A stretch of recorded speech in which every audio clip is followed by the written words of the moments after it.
Asyik melihat UMNO dan parti pemerintah sahaja. Bagaimana pula dengan Pakatan Rakyat? Sihatkah ataupun turut menghadapi sindrom yang lain? Apa kata kita dengar sekali lagi ulasan Cubic Minda tetamu-tetamu kita. Sebenarnya kita telah menghadapi krisis lebih awal lagi semasa kita ditindas, kami dipukul berdepan dengan undang-undang yang kejam, yang sangat teruk sekali kita ditekan. Keadaan sekarang ialah kita mula Pakatan Rakyat sudah sedang melakukan transformasi. Kita telah berubah status kita sebagai satu parti pembangkang atau satu parti yang lawan secara jalanan, sehingga sekarang kita juga harus menunjukkan bahawa kita juga parti pemerintah yang bertanggungjawab, parti yang boleh deliver, yang boleh menyampaikan perkhidmatan dan kebajikan kepada rakyat. Penyesuaian diri ini melalui proses perbincangan, proses kritikan dalaman, proses kita ingin membersihkan parti sendiri, dan semua ini adalah satu perkara, proses yang sangat natural, yang saya yakin ini akan menjalinkan perhubungan yang lebih baik di kalangan semua anggota-anggota Pakatan Rakyat. Apa yang berlaku di Pulau Pinang itu hanya satu bentuk sementara, satu bentuk keadaan konflik sementara yang berada pada peringkat kepimpinan yang tidak pun kepada peringkat kepimpinan negeri, kepimpinan yang agak lebih rendah daripada kepimpinan utama di peringkat negeri tersebut. Jadi tindakan yang diambil oleh kepimpinan PAS khususnya dan juga rakan-rakan dalam Pakatan Rakyat termasuk keadilan akan mendapat mengatasi masalah-masalah yang berlaku di Pulau Pinang. Dalam Pakatan dan khususnya ahli-ahli PAS, kepimpinan PAS, bahawa kita menang besar atas lonjakan slogan PAS untuk semua. Kalau kita kembali kepada garis penyokong tegar kita, itulah dia prestasi 2004, 6 saja ahli parlimen, kursi parlimen, dan 1 saja negeri. Itu mungkin sokongan tegar yang ada pada PAS hingga kini. Tetapi dengan lonjakan PAS untuk semua, dengan gamitan sokongan seperti itu, khususnya oleh kaum India dan Cina, dan juga tambahan dengan sokongan golongan Melayu yang dianggap pertengahan, ya, PAS sudah membuat satu pencapaian yang besar, dan saya harap inilah perkara yang jangan sampai PAS hilang plot cerita itu. Tidak lengkap rasanya kalau kita tidak melihat bersama apakah kepercayaan yang sedang bersarang, yang sedang berkembang dan terpijak dalam kepercayaan rakyat.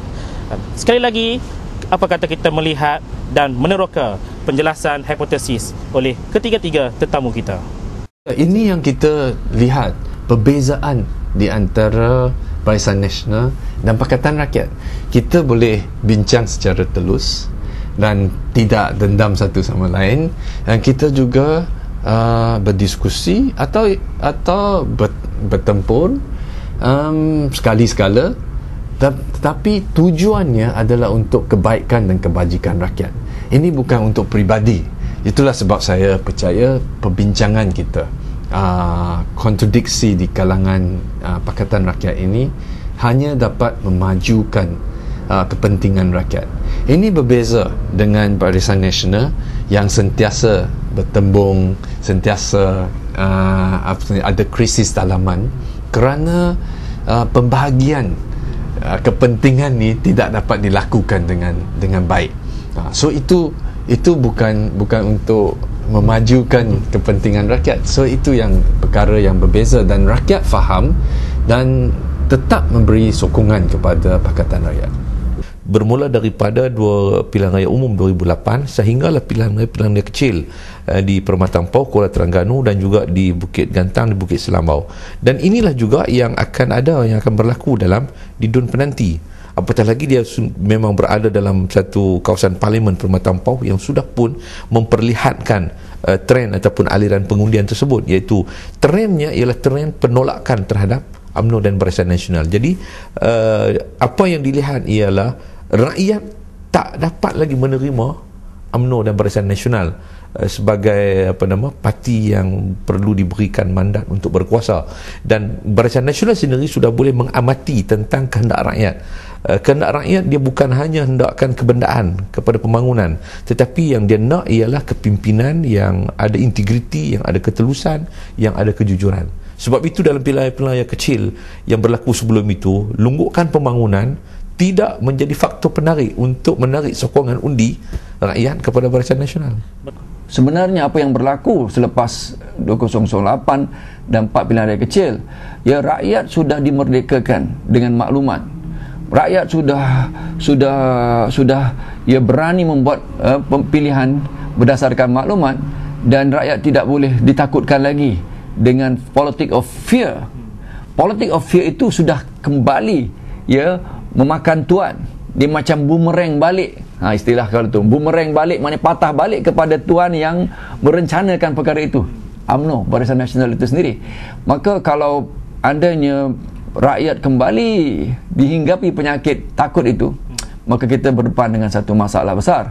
Sebab apa? Sebab tidak akan berlaku kematangan politik itu. Seperti mana kita telah menyaksikan 1999, era reformasi memerdekakan rakyat, 2004 rakyat kembali hidup dalam ketakutan, ya, seperti mana kita dengar satu undi untuk PAS, ada satu undi untuk negara Islam, ada satu undi untuk hudud. Kesemua itu mainan jahat media, dan bagaimana mereka memecah dan memerintah kita, divide and rule kita. Kesemua ini andainya ia berlaku sekali lagi adalah cukup malang kepada proses pendewasaan demokrasi dan politik di negara kita. Demikianlah sisi pandang yang diberikan, yang dikongsikan dengan ketiga-tiga tetamu kita, Saudara Tian Chua, Datuk Mahfuz Omar dan Dr. Zulkifli Ahmad.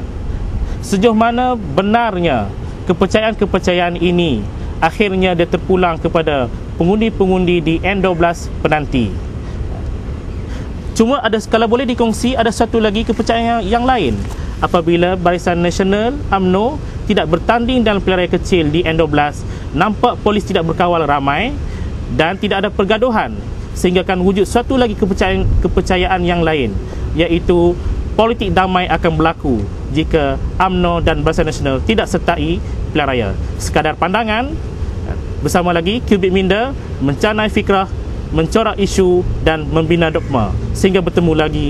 Assalamualaikum dan salam sejahtera.